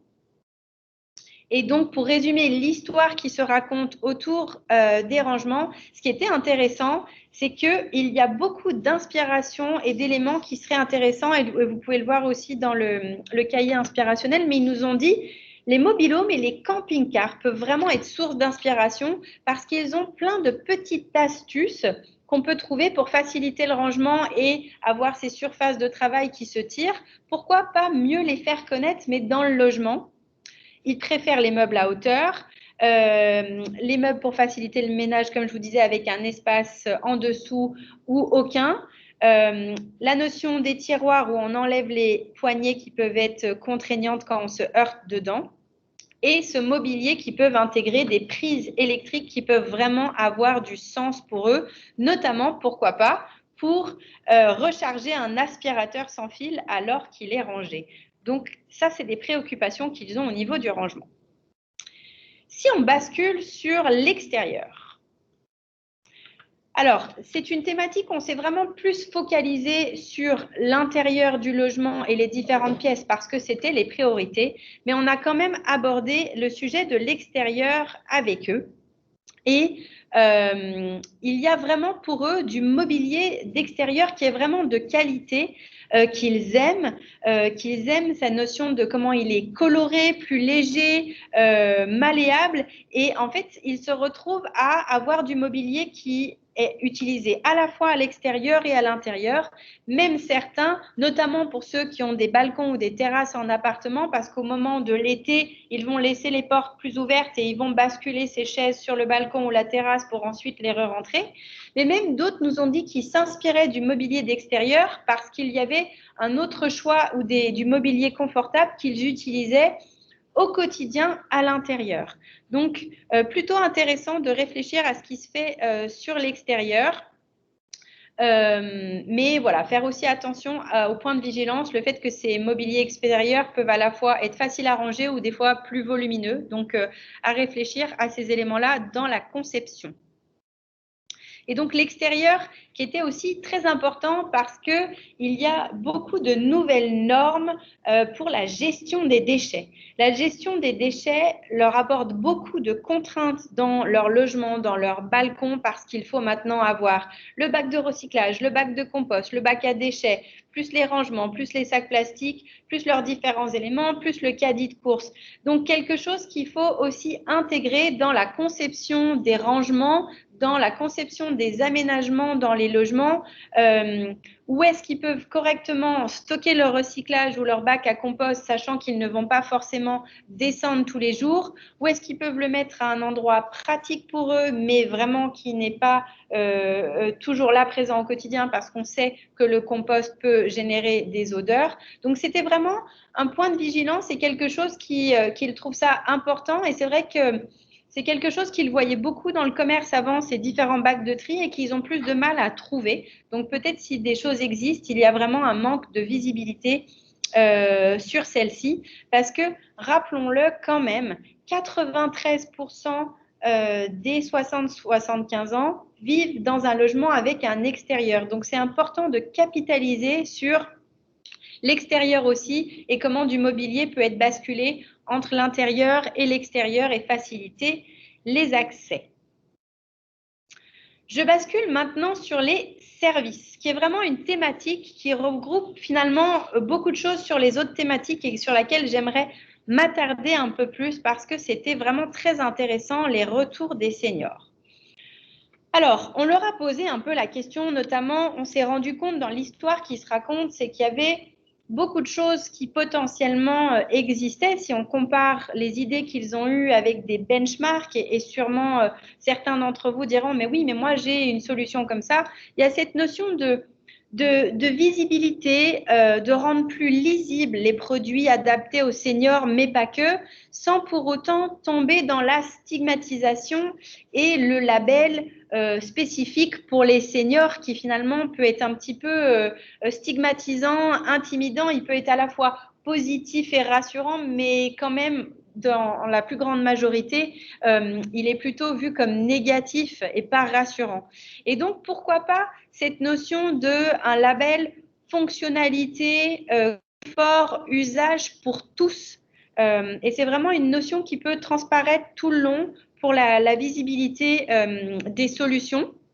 Encore une fois, pour eux, c'est difficile. Un label, ça peut aussi être intéressant ou en tout cas une mise en évidence parce que pour eux, il faut faire beaucoup de magasins quand on a une idée précise pour arriver à trouver. Par contre, on voit qu'un label haute qualité d'usage, c'est pas ça qui va leur parler. Donc, attention à la terminologie et le FCBA vous en reparlera après. Ce qui est intéressant aussi quand on parle de cette notion de label, c'est cette notion aussi d'accompagnement, c'est-à-dire que les vendeurs en magasin soient capables de bien comprendre le besoin sans pour autant dire c'est un besoin parce que vous avez 65 ans, c'est un besoin parce que c'est la facilité d'usage, l'ergonomie et le confort. Dans les idées, ils nous ont vraiment partagé cet enjeu du fait que les seniors sont à la recherche de conseils fiables et humains. Ils ont vraiment besoin de l'humain quand ils arrivent dans les magasins. On sait aussi que les seniors, même si les plus jeunes seniors sont beaucoup plus à l'aise avec les outils numériques, ils ont besoin d'aller voir. Et donc, pourquoi pas en termes de services, et je pense à des choses qui vont bouger et peut-être le roi Merlin pourra nous en parler après, un peu cette charte qualité sur l'accompagnement. Pourquoi pas avoir des ergonomes ou des vendeurs, peut-être pas tous, mais certains spécialisés dans l'ergonomie qui sont en capacité soit de lire un rapport d'ergothérapeute et de dire ah bon bah voilà, pour traduire ce rapport en aménagement concret, voilà ce qu'on pourrait vous proposer, notamment avec cette notion d'une cuisine ou d'une pièce avec des rangements à hauteur, et qui peuvent rassurer et traduire sans pour autant tomber dans la stigmatisation de ah bah c'est spécifique pour les seniors. C'est juste que c'est un label d'accompagnement, une charte qualité sur l'accompagnement, la fonctionnalité et l'ergonomie. C'est quelque chose qu'ils ont imaginé et qu'ils trouvaient vraiment très intéressant pour eux et pour s'y retrouver dans les aménagements. Il y avait cette notion aussi du besoin de faciliter le parcours d'achat. Donc, c'était une idée qui leur plaisait, mais qui est à réfléchir. Bien sûr, quand ils achètent des aménagements, surtout des gros aménagements, un incontournable, ils ont besoin de services de montage et de livraison. Ils ne peuvent pas juste aller acheter un lit, le mettre dans la voiture et le monter eux-mêmes. Et donc, il y a cette notion de pouvoir à la fois faciliter le parcours d'achat, à la fois pour faire circuler l'information de savoir où ils trouvent des éléments en adéquation avec leurs besoins, mais où il y a aussi un bon service après-vente et un bon accompagnement pour la livraison et le montage, et que ça soit facilité pour eux, que ça soit pas un élément où il faut contacter une personne, une autre et puis une deuxième. Ça alourdit trop le processus, et vraiment s'il y avait peut-être un coordonnateur ou quelqu'un qui leur facilite ce parcours, ça leur serait vraiment bénéfique. Alors, une fausse bonne idée, parce qu'il y en a eu des idées sur les services. Il existe différents services comme Allo Voisin. Finalement, ils ne savent pas forcément à qui faire confiance, comment les aider dans les aménagements. Et vraiment, en fait, ils ont conscience qu'ils sont une cible pour les escrocs et les arnaques, que ça soit des enseignes ou des magasins qui sont peut-être moins connus et qui leur poussent des solutions, ou par exemple qui leur vendent des canapés qui finalement sont pas très adaptés quand on pense des fois sur certaines foires ou d'autres choses, où en fait dans le showroom c'était super, mais arrivé chez eux ça ne va pas du tout. Et donc, il y a vraiment un enjeu de capitaliser sur la renommée des magasins et sur la notion de confiance, et de proposer un discours rassurant et de compréhension de leurs enjeux pour être sûr qu'ils ont vraiment les produits en adéquation avec leurs besoins. Donc, cette notion de confiance et vers qui se tourner pour les aménagements, c'est très important pour eux et vraiment peut-être aussi cette notion peut-être d'artisans qui ont un label qualité. C'est quelque chose qui peut être intéressant parce qu'ils ont vraiment peur de toutes ces arnaques qui augmentent de plus en plus avec certains artisans. Donc, à prendre en considération. Et un autre point sur les services qui était vraiment très intéressant et qui a aussi été travaillé avec les professionnels, c'est qu'à la fois les seniors ont un manque de visibilité sur les solutions, mais pas que les seniors finalement, les professionnels aussi, quand on pense certains médecins, les ergothérapeutes, les kinés, d'autres personnes qui accompagnent ces seniors dans l'adaptation de leur logement ou dans l'aménagement quand c'est pris beaucoup plus tôt.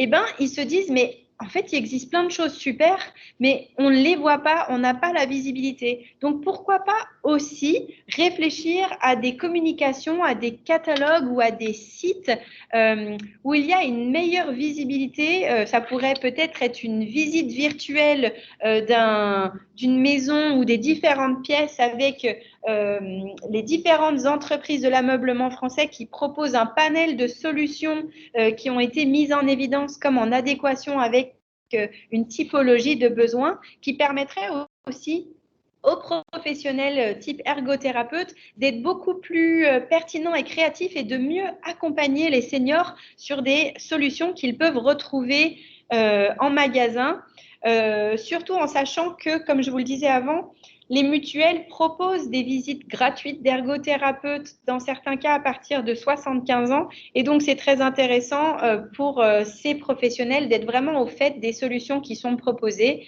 et pourquoi pas travailler en collaboration pour faire reculer le curseur de l'âge de cette visite d'ergothérapeute pour que ça ne soit pas forcément qu'une visite dans l'urgence ou une visite pour les seniors, mais juste une visite d'ergonomie pour tous. Et donc, vraiment, l'histoire qui se raconte derrière, c'est l'offre servicielle, c'est cette notion de manque de visibilité de solutions adaptées aux seniors dans la grande distribution. La notion qu'ils ont besoin d'essayer de tester en magasin, ça reste toujours très important pour eux. Les catalogues font bien sûr rêver, mais comment traduire ces conseils pour l'intégration des produits chez eux, notamment pour des plus petites surfaces? Ils ont besoin d'un accompagnement plus personnalisé qui est souvent vraiment limité aux gros aménagements, mais qui est très utile même pour des petits aménagements. Les vendeurs, selon eux, sont peu sensibilisés aux problématiques rencontrées par les seniors. Donc vraiment, l'utilité de pouvoir partager cette étude ou ce cahier inspirationnel aussi pour sensibiliser et former les vendeurs aux problématiques que rencontrent les seniors, ça pourrait être très intéressant. Cette notion que potentiellement les enseignes pourraient être le relais de conseils d'ergonomes avec transmission d'infos aux vendeurs, et ce qui fait que les grandes enseignes sont plus rassurantes. Vraiment des offres adaptées à leurs besoins et à leur situation. Et faire attention que les propositions des fabricants soient bien relayées sur le terrain au niveau des distributeurs, tout en ayant à l'esprit que vraiment les gros freins qui peuvent conduire les seniors à laisser tomber un aménagement, c'est bien sûr les coûts des changements à faire et donc important d'être sûr du cœur de marché. Et c'est souvent difficile pour les seniors d'évaluer le budget à allouer pour adapter leur logement dans la perspective du vieillissement. Et le fait qu'ils ont la nécessité d'être bien accompagnés, ce qui est très important. Mais les autres freins qui peuvent aussi les conduire à laisser tomber leur aménagement, c'est le fait de ne pas trouver les bons produits, le fait que les travaux soient trop gros selon eux et trop ambitieux et donc ils ne savent pas les coordonner, qu'ils ne savent pas à qui s'adresser, le fait qu'ils ont peut-être la peur de déranger ou la non-disponibilité du proche ou de la tierce personne parce qu'on l'avait vu qu'ils s'orientaient vraiment vers ces personnes-là quand ils avaient des idées d'aménagement. Et donc, pour tenir le temps et passer bientôt la parole, vraiment en conclusion, comment se saisir de cet outil et passer à l'action? Vraiment, ce cahier inspirationnel, vous l'aurez vu, c'est plein d'idées, c'est des dessins, c'est des aspirations, c'est des enjeux, c'est des points de vigilance. Et la suite ne tient qu'à vous en tant qu'entreprise pour vous saisir de ces documents et de ces idées et de voir comment vous pouvez mieux valoriser vos produits, mieux affiner le développement de produits ou créer des nouveaux produits. Et vraiment, c'est un document qui a pour but de stimuler la réflexion et de vous guider dans la conception de nouvelles solutions. Et aussi pour passer à l'action, je vais passer la parole au FCBA parce que le FCBA vous a créé des belles fiches conseils pour vous aider. Et donc, comme je vous disais, on va peut-être basculer pour garder le timing sur les fiches conseils. Et après, on a vraiment 45 minutes de temps de questions qui vous sont dédiées où on pourra revenir sur tous les éléments qui vous ont posé question durant cette présentation. Merci beaucoup, Kathleen. Je voulais saluer le travail remarquable que vous avez réalisé en partenariat avec Kids. Merci beaucoup, Guillaume, d'avoir mis en musique tous ces résultats des focus group et des différentes études. Donc, un grand merci pour ce travail qui va nous être très précieux pour faire évoluer nos produits. Justine, je te laisse la main. Merci beaucoup pour cette introduction. Donc, je vais tenir le timing également. L'idée, c'est de vous présenter rapidement 2 outils qu'on va mettre à disposition juste après cette présentation. Une analyse de la terminologie et sémantique associée aux seniors. Donc là, l'idée, c'est de regarder un peu comment on parle des solutions qu'on développe pour les seniors. Et comment on fait pour que ça les touche et qu'ils se sentent touchés par ces solutions. Et ensuite, effectivement, on parlera des fiches conseils plutôt orientées ergonomie et conception en ameublement pour que les produits que vous créerez demain soient les mieux possibles. Donc, sur la partie terminologie et sémantique, quelques éléments qui sont intéressants à retenir et qui sont aussi des redites de ce qu'on a déjà pu dire avant. Ce qu'il faut savoir, c'est que donc, la perception de l'âge aujourd'hui est davantage liée à un ressenti intérieur d'énergie et à la perception d'un accès encore ouvert à certains environnements. Donc, le but, c'est vraiment de déstigmatiser et de ne pas se dire qu'à partir d'un certain âge, toutes les personnes vont avoir les mêmes problématiques et les mêmes besoins. Quand on regarde un peu la sémantique à travers les siècles, on se rend compte que les personnes âgées se déclinent selon 3 principaux critères, en tout cas la manière dont on les désigne, le genre, les capacités et l'avancée en âge, avec une connotation assez péjorative la plupart du temps, notamment pour les femmes, et c'est vérifié aussi dans plusieurs langues. Donc c'est intéressant à savoir et à avoir en tête. Et ce qui est aussi intéressant dans cette analyse, c'est qu'on se rend compte que le vocabulaire utilisé pour parler du vieillissement traduit une volonté de mise à distance de soi à soi. Et ce qui est vraiment intéressant là-dedans, c'est de se dire quand on crée un produit pour un senior, est-ce que j'imagine l'utiliser un jour? Est-ce que quand je parle du produit que j'ai développé, je me sens concernée maintenant, dans 5 ans, dans 10 ans, dans 15 ans? Si la réponse est non, c'est que probablement il y a une amélioration possible à faire, soit directement sur le produit, soit dans la manière dont on en parle. Donc voilà, c'est ça qui est important à retenir dans cette analyse. Et aussi une citation de Serge Guérin, qui est sociologue: « Les mots sont les reflets de nos représentations sociales ». Donc ça aussi, c'est quelque chose d'intéressant à avoir en tête en se disant que on peut imaginer les besoins de personnes autres que nous, seniors ou autres, mais il ne faut pas oublier que ce ne sont que des représentations. Et donc, le travail qu'on a réalisé ici et qu'ont réalisé le Stabilab et Kids, de donner la parole aux seniors, il est primordial justement pour éviter de tomber dans des représentations et plutôt pour aller sur des besoins réels identifiés. Dans cette analyse de la terminologie, vous trouverez un extrait d'un travail qui a été fait par la Fondation Corian, qui s'appelle « Les mots du bien vieillir ». Et donc, il y a quelques années, c'est assez récent, peut-être 2 ans, la Fondation a scruté 185 termes et expressions utilisés pour parler de la vieillesse, de la maladie des résidents en EHPAD. Et ils ont travaillé avec une méthode de mesure de perception pour déterminer déterminer comment ces mots étaient perçus par un panel de Français. Et donc, ils ont proposé des mots à éviter et des mots à privilégier. Attention quand même à pas tomber dans le politiquement correct. Et le but, c'est vraiment de faire évoluer les mentalités et pas juste d'utiliser un mot parce que c'est mieux perçu, mais de ne pas changer la manière dont on pense le sujet.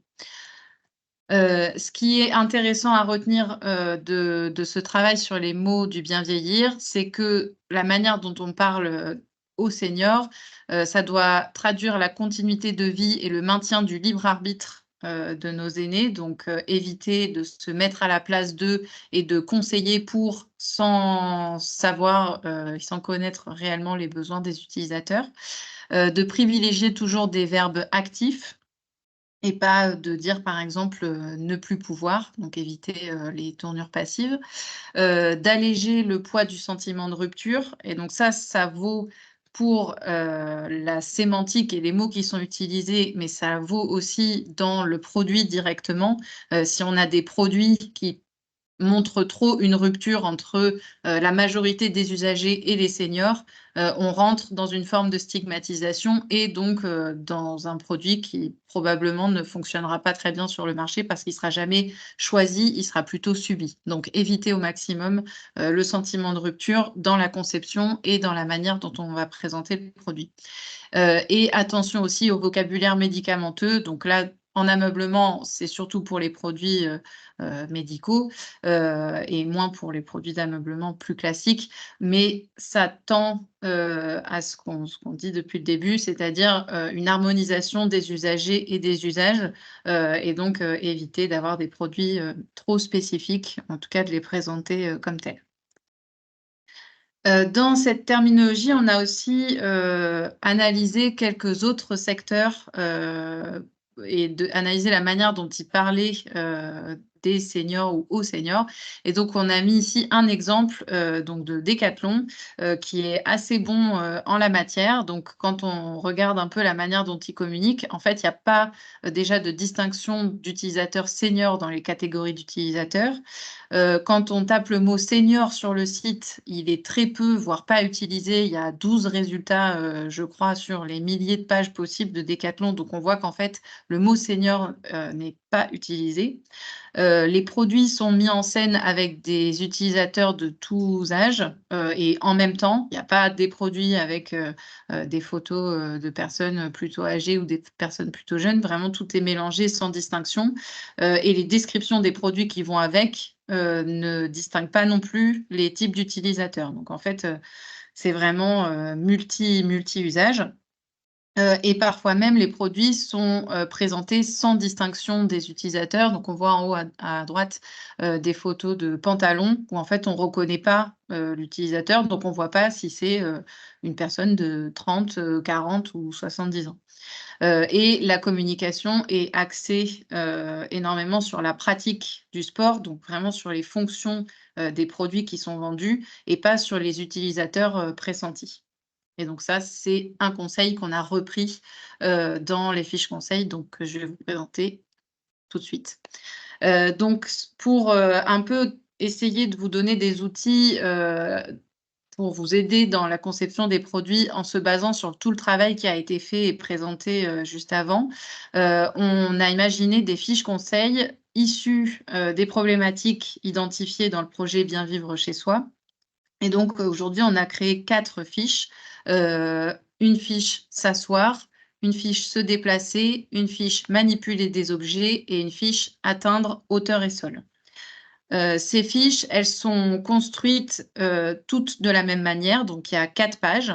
La première page, donc, on a une description de la thématique d'usage, une description des problématiques qui peuvent être rencontrées par les utilisateurs, quelques verbatims d'utilisateurs et des statistiques d'usage. Donc ça, c'est la première page. L'idée, c'est d'avoir une description qui peut être plus axé sur des usagers de plus de 60 ans. Donc là, c'est les verbatims et les statistiques, donc qui sont directement issus de l'étude du Stabilab. Et ensuite, sur la description de la thématique et les problématiques, on remonte d'un cran et c'est vraiment une description multi-utilisateur. Donc, ce sont des problématiques qui peuvent être rencontrées par des personnes de 30, de 40, de 50, de 70 ans, et y compris pour la thématique s'asseoir. A priori, ça concerne tout le monde. Pour la deuxième page, on a des recommandations de conception à privilégier, des recommandations dimensionnelles quand c'est possible. Ce n'est pas le cas sur toutes les fiches parce qu'il n'y a pas forcément des recommandations dimensionnelles sur toutes ces thématiques, mais quand c'est possible, des recommandations dimensionnelles et des recommandations de conception à éviter. L'idée de cette deuxième page, c'est vraiment d'avoir des principes généraux, au maximum non orientés produits. Par exemple, dans la fiche s'asseoir, on ne parle pas que de chaises et de canapés. Il faut imaginer s'asseoir en règle générale dans un aménagement, un environnement intérieur, extérieur.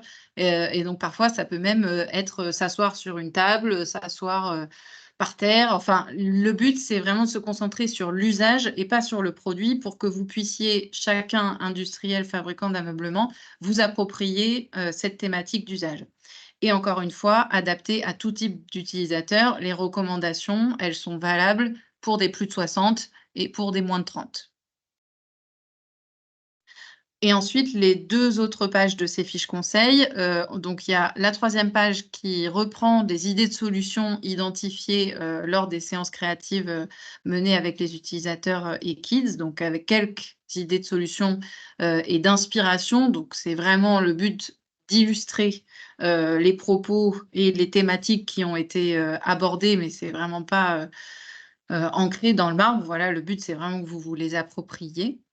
Et la dernière page, elle est identique pour toutes les fiches. On a une analyse en fait de ce que c'est et de ce que peut être le design au service du vivre ensemble. Et c'est vraiment ça le message qu'on veut faire passer aujourd'hui, c'est que la meilleure façon de concevoir pour des seniors, c'est de concevoir pour vivre ensemble et donc pour tout type d'utilisateurs et de prendre vraiment au maximum les problématiques rencontrées par chacun. Une approche communication, donc avec quelques conseils issus de l'analyse terminologie pour savoir comment parler à nos utilisateurs des produits qu'on développe et des fonctionnalités qui sont disponibles. Et un petit listing des secteurs qui sont concernés par ces fiches, sachant qu'ils sont quasiment tout le temps tous concernés, puisqu'en fait, le but, c'était vraiment de travailler sur des thématiques d'usage très larges. Donc voilà pour la construction de ces fiches-là. Et donc, très rapidement, les idées, enfin les exemples de recommandations qu'on a mis dans ces 4 fiches. Donc, par exemple, dans la fiche s'asseoir, vous retrouverez à privilégier une hauteur d'assise comprise entre 35 et 48 cm pour pouvoir s'asseoir et se relever facilement.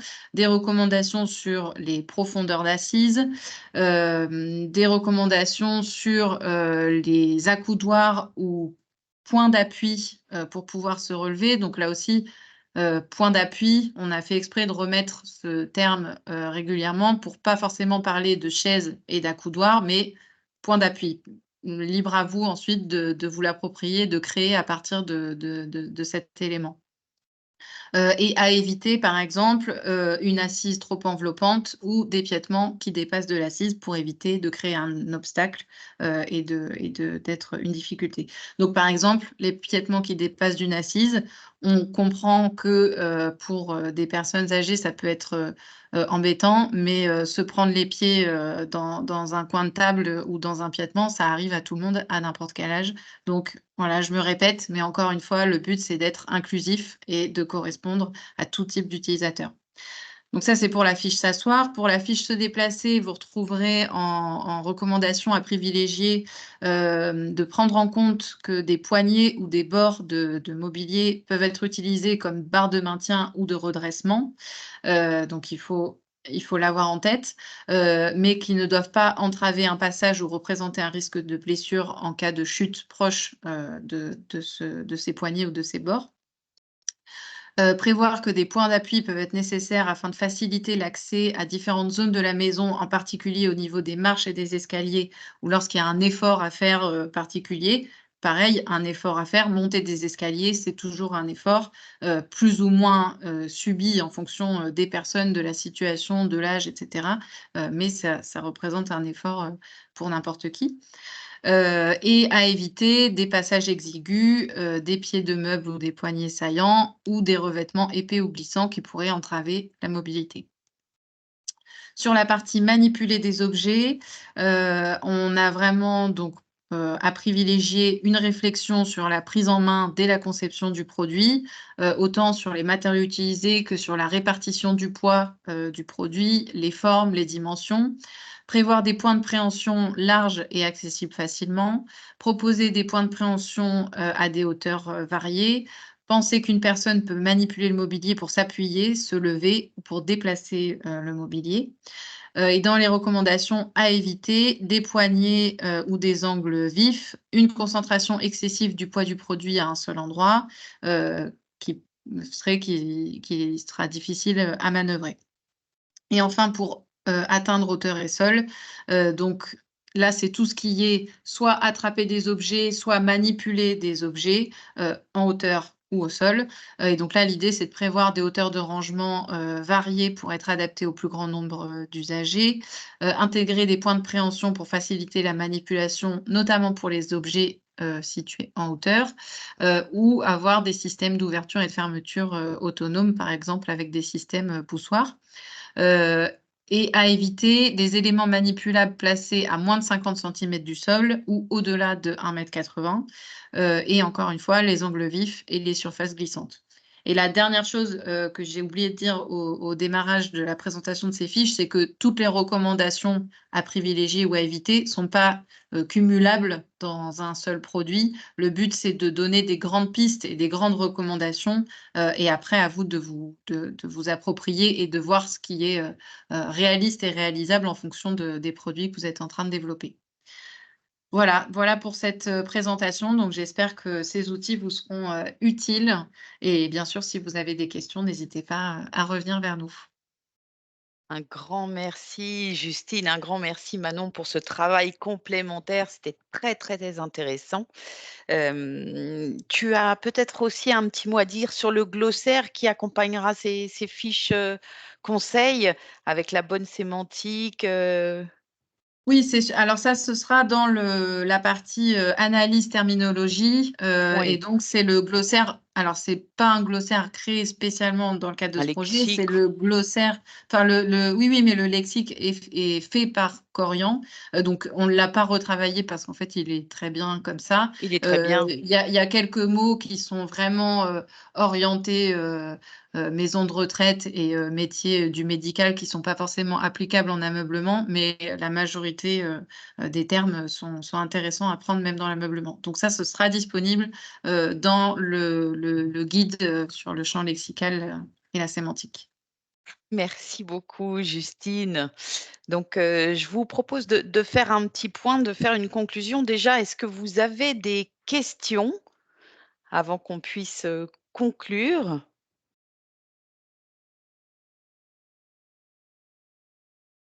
Pas de questions pour le moment?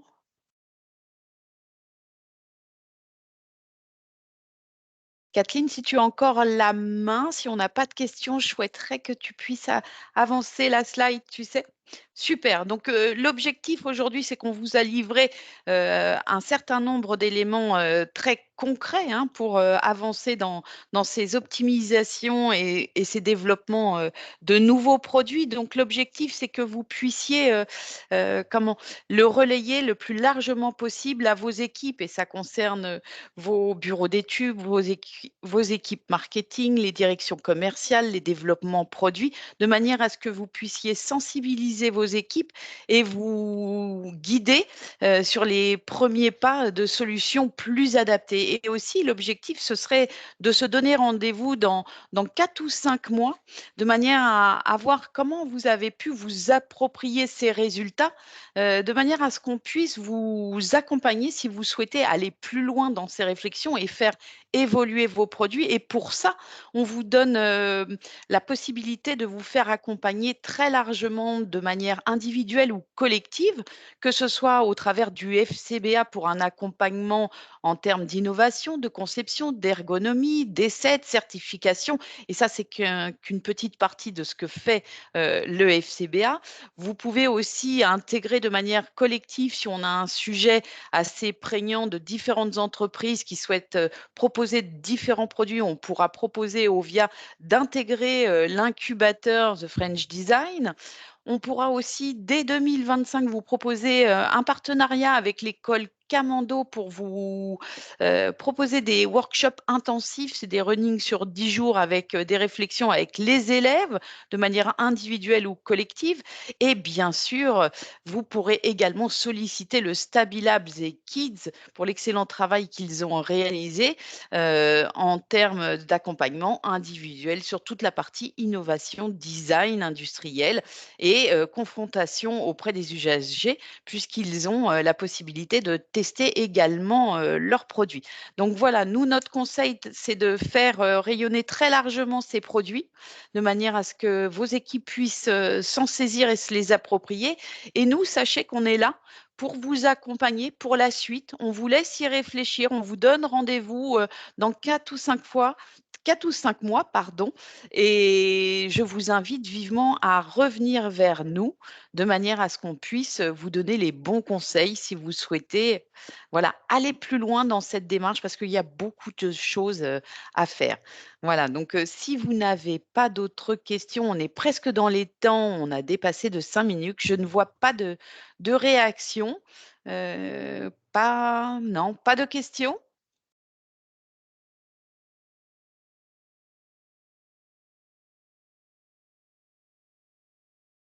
Alors, si j'ai une question de Mégane concernant les assises, les seniors ont-ils mentionné les magasins de matériel médical ou de solutions d'assises respectant la hauteur ou largeur d'assises proposées?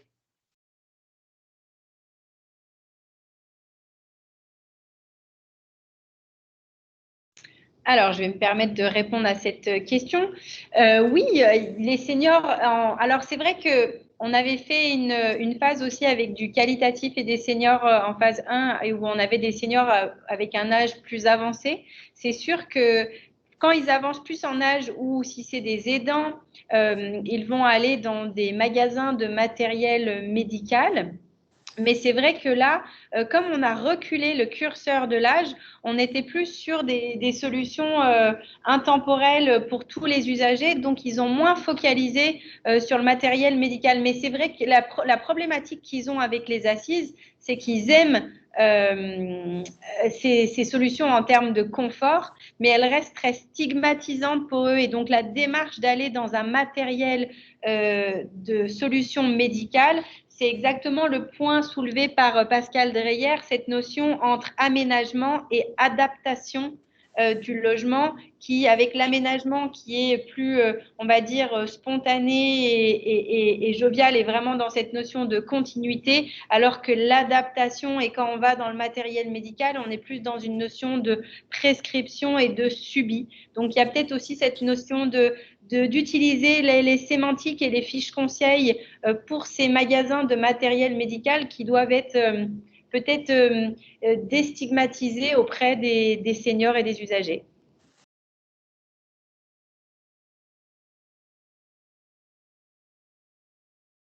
Pas d'autres questions, a priori. Quelqu'un souhaite intervenir pour compléter le propos ou nous arrêtons le webinaire ici?